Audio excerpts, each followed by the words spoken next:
Bueno, el tema que quería que toquemos hoy, que reflexionemos, que pensemos un poco sobre la tentación del atajo. La tentación del atajo. ¿Y qué quiero decir con la tentación del atajo? Bueno, veamos qué es un atajo. Dice una definición que encontré en el diccionario que es un camino más corto que el principal para poder llegar al mismo lugar. O sea, es un camino diferente que utilizamos para llegar al mismo lugar que queríamos llegar originalmente. Y pienso cuando salgo de casa, acá en 9 de julio, cuando estoy en Roca, quiero pasar la placita en diagonal, nunca hago la cuadra y cuadra, siempre me voy en diagonal y trato de acortar camino, ¿no? A diferencia de Magú, que ella prefiere pasear y hacer toda la vueltita para llegar al mismo lugar. Y pienso que el tratar de buscar atajos está dentro de cada uno de nosotros, ¿no? Es como parte de nuestra naturaleza. Total, si vamos a llegar al mismo lugar, mejor lleguemos lo más rápido posible. Pero a veces esa búsqueda de atajos o de caminos rápidos, de caminos más fáciles, no tiene buenos resultados. A veces resulta en un camino más complicado que el que habíamos pensado, o resulta que no fue la decisión correcta, ¿no? Recuerdo una vez cuando viajábamos con Magú entre Salta y Santa Fe, a San Justo Santa Fe, que el GPS nos mostraba un camino donde ahorrábamos 30 kilómetros. Teníamos que meternos por un camino que nunca habíamos ido, pero nos ahorrábamos 30 kilómetros y queríamos llegar lo antes posible. Entonces nos mandamos con Magú, era un día hermoso, el camino figuraba que no era asfaltado, pero lo que no sabíamos era que 2 días antes había habido una tormenta en Santa Fe. Entonces, cuando nos dimos cuenta que el camino iba a ser más complicado, ya habíamos pasado un par de charcos y un montón de barro y comenzábamos a ver camionetas en las cunetas paradas.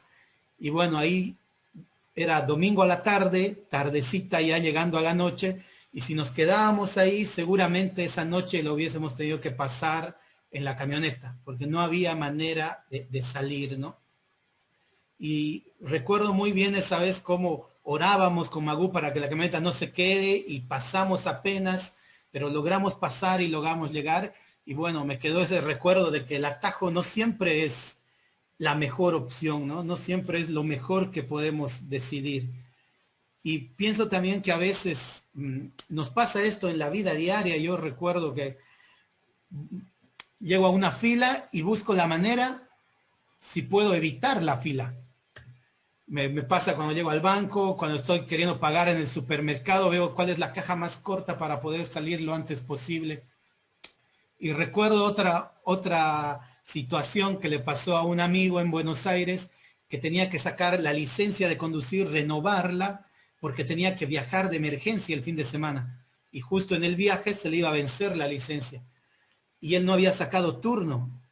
Y va a las licencias y pregunta y que no, que sí, que no, que sí. Consigue un tipo que le dice, si me pagas tanto, yo te saco la licencia hoy. Bueno, él pensó, ¿qué hago? Es lo que necesito, es lo que me sirve. Bueno, listo, agarró y pagó. Y resulta que lo que el tipo le consiguió no fue la licencia, sino el turno para sacar la licencia. Y él ese día tuvo que quedarse todo el día a hacer el trámite, a pesar que había pagado mucho dinero, ¿no? Ha hecho algo indebido por buscar un atajo. Y era tal su frustración, era tal que él al llegar al examen psicológico estaba tan frustrado por lo que le había pasado que no pasó el examen psicológico y no le dieron la licencia. Lo mandaron a hacer terapia. Entonces era tan grave la situación y es lo que a veces nos puede pasar con los atajos, ¿no? Entonces buscar atajos o caminos más cortos está dentro de nosotros.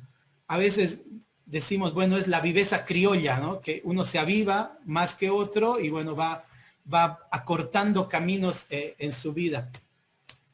Y tenemos una ley, que es la ley del menor esfuerzo, que muchas veces se utiliza y se la da como un buen hábito, como una virtud, digamos, que la ley del mínimo esfuerzo consiste en que ante varias posibilidades tenemos que elegir la mejor opción, que es la que implica el menor gasto de energía o recursos para llegar al resultado. No significa no hacer nada, sino actuar de una forma más inteligente y más eficiente para llegar al resultado. Pero esa que tiene el mundo en general y que tenemos cada uno de nosotros, muchas veces se acerca mucho a la línea de hacer lo indebido, ¿no? Y tenemos una frase famosa que dice, el fin justifica los medios, que se la atribuye a Nicolás Maquiavelo por uno de sus libros que escribió, y la misma expresa que cuando el objetivo o la causa de lo que estamos haciendo es muy importante para nosotros, no importa el medio que utilicemos para lograrlo. Sin considerar la ética o la moral, no importa lo que hagas para lograr tu objetivo. Y es así como a veces, en ese afán que tenemos de optimizar recursos y de buscar atajos, cometemos errores, cometemos pecados y no consideramos bien nuestras decisiones. Y yo me veo muy a menudo en esa situación de tratar de querer hacer el menor esfuerzo para conseguir los mismos resultados, ¿no? Y quiero que veamos desde ese punto de vista un problema que tenemos como hombre, ¿no? Y quiero que veamos por qué Dios tuvo que venir a la tierra. ¿Por qué Dios tuvo que enviar a su Hijo a la tierra? Bueno, ahí vemos en la imagen que una vez en el principio, cuando Dios creó al hombre y a la mujer, estaba Adán y Eva en el paraíso, y Adán y Eva desobedecieron a Dios. Y Dios, al ser santo, no podía estar conforme con la desobediencia, no podía convivir, estar en comunión con ellos eternamente, porque los había creado, nos ha creado con eternidad en el corazón, y no podía estar eternamente separado del hombre a causa del pecado. Entonces Dios expulsa a Adán y a Eva del paraíso, ¿no? Es por causa del pecado que Dios los aparta. Entonces, ¿por qué Dios tuvo que venir a la tierra? ¿Por qué Dios en ese momento, cuando estaba Adán o estoy yo a un costado y está Dios del otro, y yo trato de acercarme a Dios y el pecado está en medio impidiéndome? ¿Cómo es que Dios no puede ver esa solución práctica que vemos cada uno de nosotros, lo que podemos imaginarnos? Pónganse en una posición de soberano, de jefe, de supervisor, de gobernante. ¿Qué harán ustedes ante la imposibilidad? Si alguien falla, puedo hacer de la vista gorda de ese error y decir, bueno, no pasa nada, seguí y continúa, ¿no? Y muchas veces nosotros pensamos en llegar a Dios tratando de hacer esfuerzos, tratando de buscar atajos o buscar a veces caminos de mucho esfuerzo mediante las buenas obras, la religión o la moral, tratando de acercarnos hacia Dios con esfuerzo, cargando un peso indebido, y aún así el pecado sigue en medio y no nos deja acercarnos a Dios. Entonces, ¿no puede Dios perdonar el pecado de todos los hombres de una vez y todos volvemos a la comunión? ¿No podía Dios perdonar a Adán en el huerto, aun si Adán se arrepentía? Ahí pedir perdón a Dios, y Dios no lo podía perdonar directamente. Eso viene a mi mente cuando pienso en mi corazón que está el atajo y el camino rápido. ¿Por qué tuvimos que estar miles de años separados de la presencia de Dios? Y Dios no podía ahí en ese momento perdonar a Adán o hacer de la vista gorda del error, decir, bueno, Adán, te equivocaste, no lo vuelvas a hacer. Recuerdo un pasaje que me queda clavado en la mente en Génesis, cuando el Señor dice, no vaya a ser que extienda su mano y tome del árbol de la vida y viva eternamente. Entonces, por eso es que lo echa del Edén. Lo echa del Edén para que no viva eternamente, pero no nos había creado para vivir eternamente al lado suyo. Sí, pero Él no quería que vivamos eternamente con pecado. Entonces, por eso que separa a Adán, y Dios tenía un plan para poder rescatar a Adán y a toda su descendencia, a todos nosotros, para poder restaurar la comunión que tenemos con Él. Bueno, entonces, ¿no puede Dios perdonar el pecado de todos los hombres de una? Y vemos en Números 14, 18. Números 14, 18, si lo pueden buscar. Si no, yo lo leo acá. Dice, Jehová es tardo para la ira y grande en misericordia, que perdona la iniquidad y la rebelión, aunque de ningún modo tendrá por inocente al culpable, que visita la maldad de los padres sobre los hijos hasta los terceros y hasta los cuartos. De ningún modo tendrá por inocente al culpable. Entonces Dios no podía hacerse la vista gorda y no tomarle en cuenta ese pecado a Adán.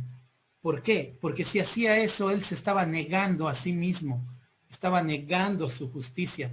Él se iba a volver un soberano tirano que torcía la ley que él había puesto, que había establecido a su favor, a su conveniencia. Leí por ahí alguna vez que decía que en este caso, si Dios tomaba otro camino, se hubiera creado un conflicto de soberanía universal, porque estaba Satanás, los ángeles, los seres celestiales, todos viendo qué iba a hacer Dios cuando su creación amada, nosotros que nos hizo a su imagen y semejanza, habíamos pecado. Dios nos iba a juzgar, nos iba a separar de él, y sí, Dios lo hizo, pero tenía un plan, ¿no? Él decidió enviar a su hijo al mundo para reconciliar consigo al mundo por medio de su hijo en representación nuestra, así como Adán en representación nuestra pecó y fue echado del paraíso. Bien, vemos ahora que Jesús fue enviado a la tierra, pero ¿cuál era la meta de Jesús en la tierra? ¿Cuál era el objetivo que tenía Jesús? Y quiero que consideremos tres posibles objetivos que nos pueden venir a la mente y los cuales los vamos a desarrollar más adelante. Dice, uno de los objetivos era ser reconocido como rey de los judíos. Sabemos que Jesús era del linaje de David. Él tenía que ser el rey de los judíos. Él es el rey de los judíos. Pero esa fue la meta. Eso fue por qué vino a la tierra. Solamente para ser reconocido como rey de los judíos. Que es un pensamiento válido. Él es el rey de los judíos. O vino para ser reconocido como el Mesías, el Hijo de Dios. También es cierto. Él es el Mesías, el enviado por Dios. Es su Hijo amado. Es Dios mismo hecho carne. Él vino a la tierra para que todos los hombres, los judíos, los religiosos, lo reconozcan como el Hijo de Dios. ¿Vino para eso? ¿O vino para ser reconocido como soberano sobre toda la tierra? Y no solo el pueblo judío, sino que todas las naciones del mundo, incluidos nosotros, lo reconozcamos como Dios, como soberano, como Señor.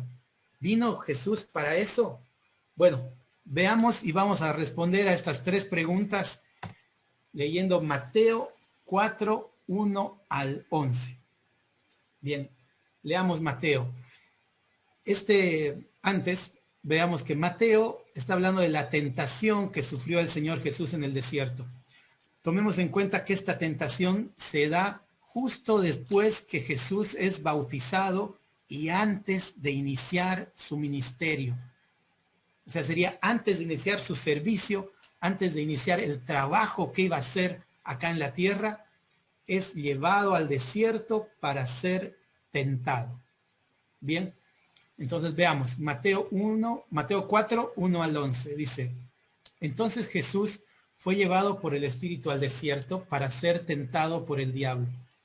Y después de haber ayunado 40 días y 40 noches, tuvo hambre. Y vino a él el tentador y le dijo, si eres hijo de Dios, di que estas piedras se conviertan en pan. Él respondió y dijo, escrito está, No solo de pan vivirá el hombre, sino de toda palabra que sale de la boca de Dios. La primera tentación. La segunda, entonces el diablo le llevó a la ciudad santa, dice, y le puso sobre el pináculo del templo. Y le dijo, si eres hijo de Dios, échate abajo, porque escrito está, a sus ángeles mandará acerca de ti, y en sus manos te sostendrán, para que no tropieces con tu pie en piedra. Bueno, acá Satanás utiliza la misma palabra, el Salmo 91, para tentar al Señor, lo lleva a la punta del monte, al pináculo del templo, y le dice, bueno, tírate que Dios te tiene que salvar. Jesús le dijo, escrito está también, no tentarás al Señor tu Dios. Otra vez, en la tercera tentación, el diablo dice, otra vez le llevó el diablo a un monte muy alto y le mostró todos los reinos del mundo y la gloria de ellos. Y le dijo, todo esto te daré si postrado me adorares. Entonces Jesús le dijo, vete, Satanás, porque escrito está, al Señor tu Dios adorarás y a él solo servirás. Entonces el diablo le dejó y he aquí vinieron ángeles y le servían. Entonces tenemos las tres tentaciones que pasó el Señor Jesús. Y quiero que veamos estas tres tentaciones desde un poco más lejos, con una óptica de que el Satanás le estaba ofreciendo al Señor Jesús un atajo a las tres preguntas que veíamos antes. Vemos en la primera tentación, le dice, si puedes convertir las piedras en pan. ¿Por qué si Jesús estaba ayunando y estaba orando, por qué Satanás no le llevó directamente pan? Si quería cortar su ayuno y romper el tiempo que estaba dedicando el Señor a la oración. Podía haberle llevado directamente pan, pero él le dice, conviertes, si puedes convertir, si eres hijo de Dios, di que estas piedras se vuelvan en pan. Entonces Satanás le estaba diciendo, tú tienes poder para crear pan, pan de la nada, pan de las piedras, alimento. Vemos en Juan 6, 14 y 15. Juan 6, 14 y 15 dice, aquellos hombres entonces, viendo la señal que Jesús había hecho, dijeron, este verdaderamente es el profeta que había de venir al mundo. Pero entendiendo Jesús que iban a venir para apoderarse de él y hacerle rey, volvió a retirarse al monte él solo. Este pasaje está justo después de la alimentación milagrosa de los 5,000, donde el Señor Jesús multiplica los panes y los peces y le da pan al pueblo, les da alimento. ¿Y qué dice? Que el pueblo lo quería hacer rey, lo querían reconocer como rey porque los había alimentado. Entonces Satanás en esta tentación implícitamente le dice, si puedes convertir las piedras en pan, el pueblo te va a proclamar como rey. ¿Por qué tienes que ir a hacer el ministerio? ¿Por qué tienes que ir a servir, a sanar enfermos, a pasar por la cruz? Si tú eres rey de los judíos, convierte las piedras en pan y el pueblo te proclamará como rey. Y el Señor le responde, no solo de pan vivirá el hombre. Le está diciendo, mi pueblo no solo necesita un rey que les dé pan, sino que vivirá de toda palabra de la boca de Dios. Necesita comunión con Dios. Necesitamos comunión con Dios, no solo necesitamos pan. Y acá Satanás le está ofreciendo un atajo al Señor Jesús. No tienes que pasar todo tu ministerio. Si tú conviertes todas las piedras en pan y alimentas al pueblo, el pueblo te reconoce como rey. Bueno, y el Señor Jesús no toma ese atajo. Vemos a la segunda tentación. Dice que Satanás lo llevó al pináculo del templo. Y el templo estaba siempre lleno de gente. Siempre estaban ahí los fariseos, los saduceos, los religiosos, y el pueblo estaba lleno en el templo, ¿no? Y Satanás implícitamente le dice, si el pueblo ve tu deidad y a los ángeles sirviéndote, como estaba profetizado en el Salmo 91, que si se tiraba, los ángeles iban a rescatarlo y lo iban a servir, ¿qué iba a pasar entonces? Veamos qué va a pasar. Mateo 16, 1 y Mateo 27, 41 y 42. Leo, Mateo 16, 1 dice, vinieron los fariseos y los saduceos para tentarle y le pidieron que les mostrase señal del cielo. Ahora vamos a Mateo 27, 41 y 42. De esta manera también los principales sacerdotes, escarneciéndole con los escribas y los fariseos y los ancianos, decían, a otros salvó, a sí mismo no se puede salvar. Si es el rey de Israel, descienda ahora de la cruz y creeremos en él. Entonces Satanás le dice, si el pueblo ve tu poder y tu deidad, te reconocerán como el Mesías, como el Hijo de Dios. Los fariseos y los saduceos le pedían señal del cielo para creer en él. Y le decían, si bajas de la cruz, entonces creeremos en ti. Y el Señor Jesús, ¿qué responde a esa tentación? Que era otro atajo que le ofrecía Satanás. Un atajo para que todo el sistema religioso judío lo reconozca como el Mesías. ¿No? El Señor Jesús le responde, no tentarás al Señor tu Dios. Para reconocerlo como el Mesías, nosotros y el pueblo no necesitan señales. Necesitamos fe. Necesitamos creer en él, no por vista, sino por fe. ¿No? Le dijo a Tomás el Señor Jesús, recuerdan cuando Tomás dijo, mientras no vea sus heridas en su mano y no ponga mi mano en la herida del costado, no voy a creer. ¿Y qué le dijo a Tomás el Señor? Bienaventurados los que no vieron y creyeron. Para reconocerlo como Salvador, como Mesías, como Hijo de Dios, necesitamos fe y no necesitamos ver señales. Otro atajo que el Señor Jesús rechazó. Veamos a la tercera tentación. Le lleva a un monte alto Satanás y le muestra todos los reinos del mundo y toda su majestuosidad, ¿no? Y le dice, si tú me adoras, pondré a todos los reinos a tus pies. Toda la tierra, no solamente los judíos, te van a servir si tú me adoras. Veamos en Filipenses 2, 9 y 11. Filipenses 2, 9 y 11 dice, por lo cual Dios también le exaltó hasta lo sumo y le dio un nombre que es sobre todo nombre, para que en el nombre de Jesús se doble toda rodilla de los que están en los cielos y en la tierra y debajo de la tierra. Y toda lengua confiese que Jesús es Señor, para gloria de Dios Padre. Satanás le decía, tendrás toda la autoridad sin necesidad de pasar por la cruz. Eso es lo que le estaba ofreciendo al Señor Jesús. Todos los reinos van a estar a tus pies. Pero vemos en Filipenses que Dios, el Padre, fue quien lo exaltó hasta lo sumo.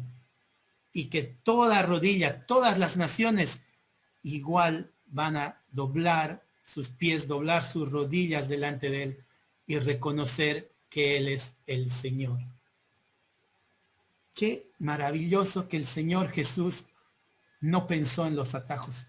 No quiso tomar los atajos que Satanás le estaba ofreciendo para cortar su servicio, su ministerio y su sacrificio. Y él decidió tomar el camino correcto, no tomar el atajo. Bien, ¿y cuál fue la meta del Señor Jesús en la tierra? Veamos un par, porque hay muchos pasajes que hablan a qué vino el Señor a la tierra, ¿no? Vino para hacer la voluntad del Padre. Bueno, ahí tengo un error, es del Padre. Vino para hacer la voluntad del Padre. Vamos a Juan 6:38. Juan 6:38 dice, porque he descendido del cielo no para hacer mi voluntad, sino la voluntad del que me envió. Entonces el Señor Jesús no vino para ser proclamado rey de los judíos solamente. Vino para hacer la voluntad del Padre. Y la voluntad del Padre era que viva una vida sin pecado, que vino para servir y no para ser servido. Bien. Vamos, otra dice, vino para dar testimonio de la verdad. Juan 18:37. Vamos a Juan 18:37 y dice, le dijo entonces Pilato, luego, ¿eres tú rey? Respondiendo Jesús, tú dices que soy rey. Yo para esto he nacido y para esto he venido al mundo, para dar testimonio de la verdad. Todo aquel que es de la verdad, oye mi voz. El Señor Jesús vino a la tierra para mostrar al Padre, para dar testimonio del Padre, para dar testimonio de la verdad. Él es la verdad y la vida. Y dice, todo aquel que es de la verdad, oye mi voz. ¿Tú oyes la voz del Señor? ¿Eres de la verdad? Bueno, más adelante vamos a ver cómo volvernos de la verdad, si aún no lo eres. Vamos a ver otra razón por la cual vino Jesús a la tierra. Vino para salvar al mundo. Vino para salvar al mundo. Juan 12:47. Dice, al que oye mis palabras y no las guarda, yo no le juzgo, porque no he venido a juzgar al mundo, sino a salvar al mundo. Yo he venido para salvar. Yo he venido para deshacer las obras del diablo. Esos son otros pasajes que decía el Señor. No vino para juzgarnos, vino para salvar al mundo. No vino para juzgar mi pecado. Como Adán, expulsarlo del paraíso, podía venir el Señor Jesús en la tierra y poner a todos los hombres en fila y uno por uno desecharlos por los pecados que habían cometido. Podía ponerme a mí delante, ponerte a ti, y por uno de tus pecados cometidos, Él podía mandarte directamente a la condenación eterna. Pero Él no vino al mundo, sino que vino a salvar al mundo, vino a reconciliar al mundo con Dios.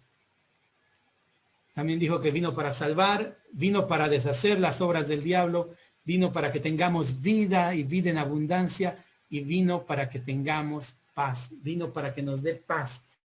Acabe la enemistad entre el hombre y Dios. Bien, ahora veamos, ¿y cuál es nuestra meta en la tierra? ¿Cuál es nuestro objetivo? ¿Qué es lo que perseguimos a diario? ¿Qué es lo que estamos persiguiendo? ¿Cómo estás viviendo tú esta vida? ¿Cuál es nuestra meta? ¿Buscamos atajos a nuestra meta? ¿Tratamos de esquivar el trabajo o le hacemos frente al trabajo? Bueno, veamos un par de metas, un par de objetivos que tenemos que tener, ¿no? Hacer la voluntad del Padre, igual que el Señor Jesús. Nuestra meta tiene que ser hacer la voluntad del Padre. Hebreos 13, 20, 21 dice, y el Dios de paz, que resucitó de los muertos a nuestro Señor Jesucristo, el gran pastor de las ovejas, por la sangre del pacto eterno, os haga aptos en toda buena obra para que hagáis su voluntad, haciendo Él en vosotros lo que es agradable, delante de Él por Jesucristo, al cual sea la gloria por los siglos. Amén.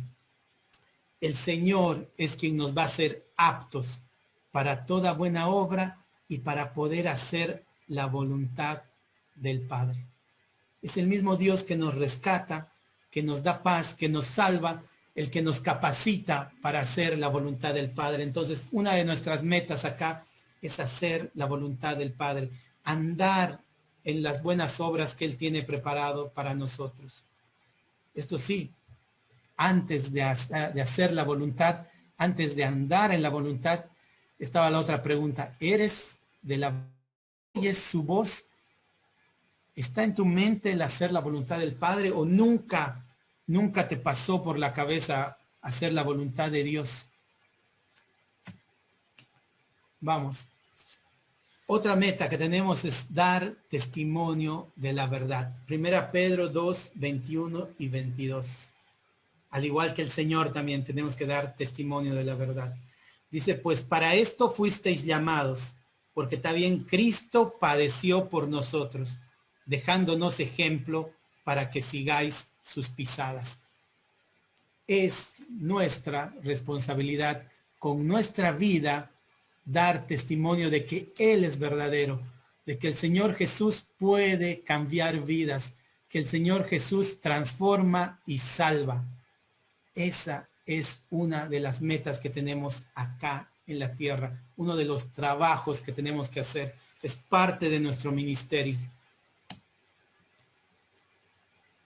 Y la otra meta es salvar al mundo. Él vino para salvar al mundo y ahora nosotros tenemos la responsabilidad de comunicar esa salvación. Primera Corintios 1:21 dice, pues ya en la sabiduría de Dios, el mundo no conoció a Dios mediante la sabiduría. Entonces agradó a Dios salvar a los creyentes por la locura de la predicación. La predicación es nuestra responsabilidad. Ya habiendo conocido la verdad, siendo de la verdad y escuchando la voz del Señor, nuestra responsabilidad es salvar al mundo por medio de la locura de la predicación, dice, porque sí, para el mundo es locura lo que muchos de nosotros hacemos. Lo que hacemos nosotros como iglesia, al mundo a veces no le cierra. Tuve conversaciones con compañeros, con amigos, y no les puede entrar a la cabeza la salvación. Es una locura, pero para nosotros es poder de Dios. Bien, volvamos a la imagen. Entonces estábamos nosotros a un costado, estaba Dios al otro y el pecado separándonos del Señor. Y ahí vuelve la pregunta, ¿cuál es tu meta? ¿Cuál es tu objetivo en esta tierra? Tal vez has estado persiguiendo buenas obras, cargándote de buenas obras, de una religión. Eres muy fiel en una religión y vas todos los domingos o 3, 4 veces por semana. Vas y ayudas a los pobres, vas y das un donativo o a veces el área por algún necesitado. Te duele la necesidad, te duelen los niños que no tienen papá, los enfermos, vas al hospital, vas a la cárcel. Puede ser que hagas todo eso, pero todo eso solamente te va a cargar. Todo eso va a ser solo religión. Las buenas obras, la religión e incluso la moral que a veces tenemos y pensamos, y que yo pensaba antes, decir, no soy tan malo, ¿no? No he hecho tantas cosas malas, no he estado metido en la droga, no he tenido una adicción fuerte, no he cometido delitos penales, entonces no soy tan malo y creo que con esta mi caja de moral voy a poder pasar y llegar a Dios. Pero aún así nos encontramos con el pecado en medio. Nos encontramos con el pecado y las metas que veíamos que tenemos, que el Señor tenía, no las compartimos. Porque no podemos compartir esas metas si estamos separados de Dios. No podemos compartir esas metas mientras el pecado esté ahí al medio, en la grieta, separándonos del Señor. Y nuestras buenas obras, nuestra religión, nuestra moral, nuestros amigos, nuestro dinero, no podrán acercarnos a Dios. Y es por eso que el Señor Jesús vino para cumplir la voluntad de su Padre. Y la voluntad de su Padre era que muera en la cruz. Él se hizo obediente hasta la muerte, dice Filipenses. Obediente hasta la muerte y muerte de cruz. Y en esa cruz estaba reconciliando Dios consigo al mundo. En el Señor Jesucristo estaba no tomándonos en cuenta nuestros pecados. Y el Señor Jesús no había venido a juzgar al mundo, sino a salvarnos, tomando nuestro lugar en medio de la cruz. Y es así que podemos nosotros dejar nuestra caja pesada y pasar hacia Dios por el camino que abrió el Señor Jesucristo.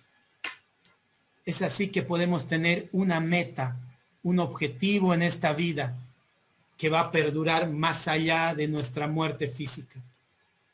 Porque el Señor vino para darnos vida y vida en abundancia, darnos vida eterna. Y la vida eterna no empieza cuando morimos, empieza cuando recibimos al Señor Jesús.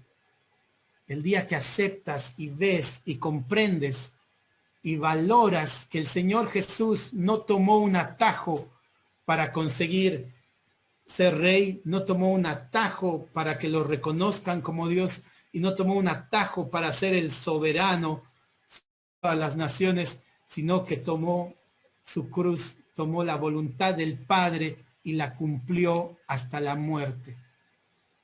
Una muerte dolorosa, solitaria, que estaba destinada para los peores criminales en esa época.